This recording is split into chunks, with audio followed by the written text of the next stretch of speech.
High views. నిన్న night నిన్న సాయంత్రం ఒక న్యూస్ బయటకు వచ్చింది. ఏంటని చూస్తే కన్నడంలో సీరియల్స్లో యాక్ట్ చేసింది, తెలుగులో కూడా సీరియల్స్లో యాక్ట్ చేసింది అండ్ కొన్ని సినిమాల్లో కూడా యాక్ట్ చేసింది. శోభిత చాలా చక్కగానే ఉన్నారు. 1.5 year బ్యాకే తన పెళ్ళయింది సుధీర్ రెడ్డి అనబడే వ్యక్తితో, మన తెలుగు అబ్బాయి. వీళ్ళు వచ్చేసి మన హైదరాబాద్ గచ్చిబౌలి ఏరియాలో ఉంటారు. ఎందుకు చనిపోయింది? పోస్ట్మార్టం రిపోర్ట్ వచ్చాక చెప్దానని చెప్పేసి నా ఆగారు. పోస్ట్మార్టం రిపోర్ట్ వచ్చింది. నిజంగా ఆత్మహత్య చేసుకోవాలనుకుంటే యూ కెన్ డూ ఇట్, చనిపోవాలనుకుంటే యూ కెన్ డూ ఇట్. ఏంది అది? పిచ్చా ఎర్రా? జస్ట్ ఆ లైన్ అంతే. మేబీ ఆమెను చంపి ఎవరైనా రాసిరామని నేను ఆగా. ఇప్పుడే డాక్టర్లు కన్ఫర్మ్ చేసి చెప్పారు, బాడీ ఆల్రెడీ ఇచ్చారు, కర్ణాటక బయలుదేరారు. మీరు అనొచ్చు పెళ్ళైంది కదండి, భర్త సైడ్ వాళ్ళే కదా చేయాల్సింది ఇవన్నీ అని. ఆత్మహత్య కదా, మరి అమ్మాయి సైడ్ వాళ్ళు మరి ఏమైనా అబ్జెక్షన్ చేశారేంటో మనకు తెలియదు. తీసుకుని వెళ్ళిపోయారు.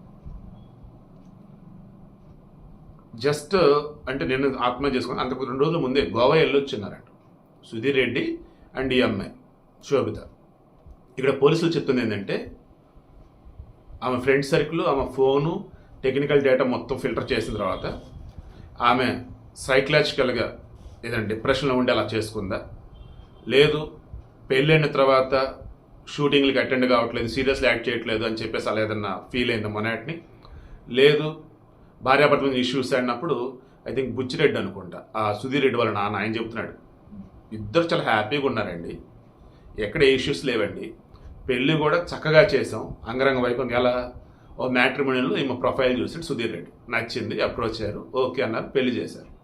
పెళ్ళికి ముందే మాట్లాడుకున్నారు.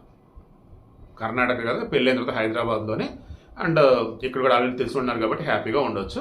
బట్ సీరియల్స్లో సినిమాలో ఇంక వద్దని చెప్పి అతను చెప్పాడు, మరి ఆమె డెసిషన్ తీసుకున్నాడు, మొత్తానికి ఓకే. సో అన్నీ ఎక్కడ ఇబ్బందులు 1.5 year అంతా బాగానే నడిచింది. నిన్న అసలు ఎలా ఈమె చనిపోయింది ఏంటి అన్నప్పుడు Sudheer Reddy work from home అన్నట్టు దాన్ని తను వేరే రూమ్లో వర్క్ చేసుకుంటున్నాడు, ఈమె రూమ్లో ఈమె ఉంది. మార్నింగ్ ఈమె వచ్చింది, ఎవరు వంట మనిషి వచ్చింది. వంట మనిషి వచ్చిన తర్వాత వంట మనిషి ఇంట్లో మనిషి, ఓకే, డొమెస్టిక్ వర్కర్ అన్నట్టు వచ్చారు, అంతా క్లీన్ చేశారు. ఆ రూమ్ క్లీన్ చేద్దాం అనుకుంటుంది, బట్ డోర్ ఓపెన్ అవ్వట్లేదు, ఎంతసేపు ఇచ్చడం లేదు. దాన్ని సుధీర్కి చెప్తే ఇదేంటి చాలాసేపు అయింది కదా అని చెప్పేసి అనుకుని చెక్ చేసి ఇంకా అవ్వట్లేదని డోర్ పగల కొట్టి చూస్తే అప్పటికే ఫ్యాన్ కురేసుకున్నాం. ఇక ఆగమేఘాల మీద తీసుకెళ్ళేటప్పటికి చనిపోయింది అయ్యా అన్నారు. పోస్ట్ మార్టం చేసినప్పుడు తెలిసింది ఏంటంటే అరౌండ్ midnight 3-3:30 అప్పుడు ఆమె ఊరేసుకుంది. అంటే ఆ సమయంలో ఊరంటే బాగా డిప్రెషన్లోనే ఉండొచ్చు, లేదా ఆమె ఫోన్ డేటా రిమైనింగ్ అని చెక్ చేస్తే ఎవరికైనా ఏదైనా చెప్పి ఉండొచ్చు. ఇన్వెస్టిగేషన్ అయితే జరుగుతుంది. ఇప్పుడైతే డాక్టర్లు అయితే ఒంటి మీద ఎటువంటి గాయాలు లేవు, క్లియర్లీ ఆమంతటా ఆమె ఆత్మహత్య చేసుకొని చనిపోయింది అన్నారు శోభిత. ఎంత గొప్ప లైఫ్ ఉండే, కానీ ఈ రకంగా ఈ మధ్య ఏమవుతుందంటే కొంతమంది ఫ్రాక్షన్ ఆఫ్ సెకండ్లో డెసిషన్ తీసుకుంటూ ఉన్నారు చనిపోవాలని చెప్పేసి. ఎందుకు అలా అనిపిస్తుంది మీకు?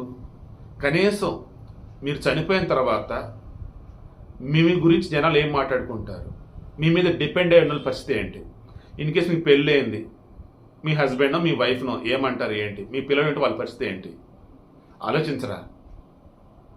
ఒక చావు సమస్యల పరిష్కారం అనుకుంటారండి, అది ఎన్నో కొత్త సమస్యలు క్రియేట్ చేసేది ఒక చావు, తెలుసా? సహజ మరణమే నానా రకాల ఇబ్బందులు వస్తుంటే ఇక ఆత్మహత్య అంటే చాలా దారుణంగా ఉంటుందండి. నేను గతంలో కూడా చెప్పున్నా, ఆత్మహత్య చేసుకున్న వాళ్ళు ఎవరైనా సరే ఈ భూలోకం నుండి వెళ్ళిపోతే మీరు అనుకుంటారేమో, నరకంలో ఘోరమైన శిక్షలు ఉంటాయి మీకు. కాబట్టి మీరు గరుడ పురాణం చదవండి, లేదు ఏ మతంలో అయినా సరే మీరు అడిగి చూడండి, మీరు ఏ మతస్థులని కానీ ఆత్మహత్య చేసుకున్నారంటే మీకు చొక్కలేక చనిపోయిన తర్వాత. సో వీడియో క్లోజ్ చేసిన, అన్యాయంగా చనిపోయింది. అంటే డిప్రెషనా, పిచ్చా, లేదంటే ఎవరన్నా ఏ రకంగా ఆమెని నువ్వు చేయలేవు అని చెప్పేసి అదేమన్నా అలా సైకలాజికల్గా ఆమెను భయపెట్టి రకం చేశారా, ఇన్వెస్టిగేషన్లో తేలాలి. But feeling very very bad.